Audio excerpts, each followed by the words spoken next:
Hello everybody. So last time I introduced 7 fundamental pitches in music. Let's just quickly review them here. They are A, B, C, D, E, F, and G.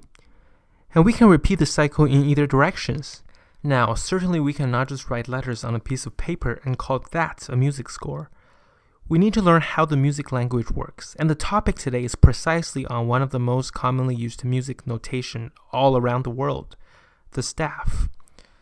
The staff, or staff lines, is a relatively modern method of notating music, thanks to its inventor, Guido. It's made up of 5 equally spaced lines, and on the lines, we write down different note values.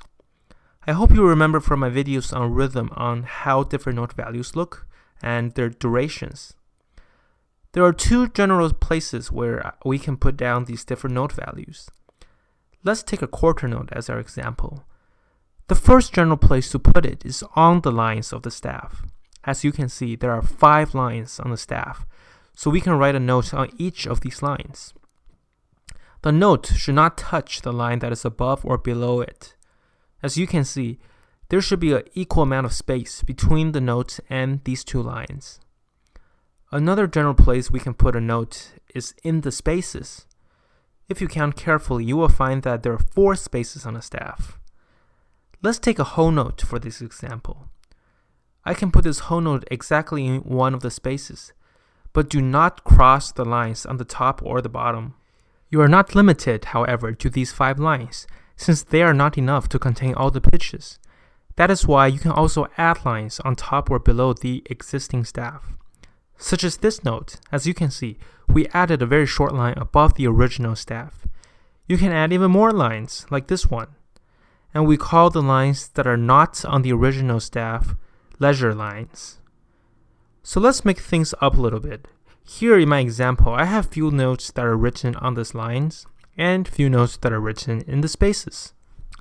Unfortunately, the only thing you're able to detect from this example is its rhythm. As we learned from our rhythm videos, this passage is in 3/4 meter and has a pretty basic rhythm.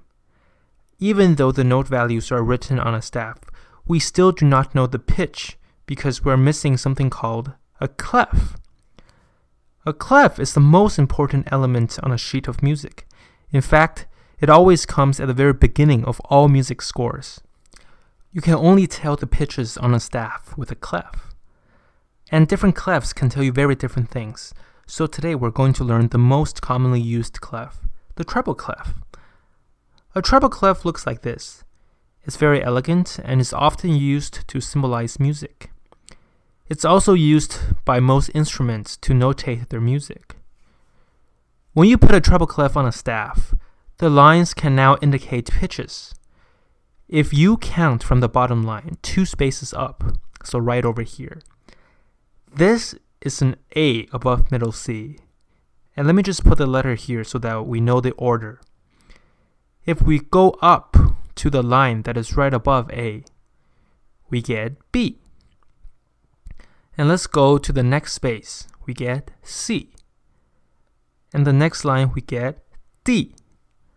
And the next space we get E. And the next line we get F. And the next space we get G. And let's start from our A. If we go downward to the line under it, we get a G. And down to the space, we get F. And down to the line, we get E. And down to the space, we get D.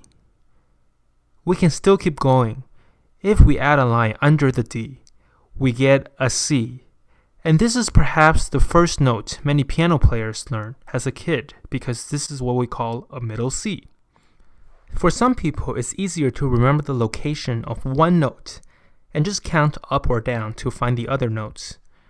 Another way to learn this is actually just memorize what pitches each line and each space represent. So the 5 lines in a treble clef, starting from the bottom, represents the following pitches: E, G, B, D, F. And a very practical and common phrase to memorize this is, every good boy deserves fudge. and the spaces represent F, A, C, E. And you can just memorize the word face.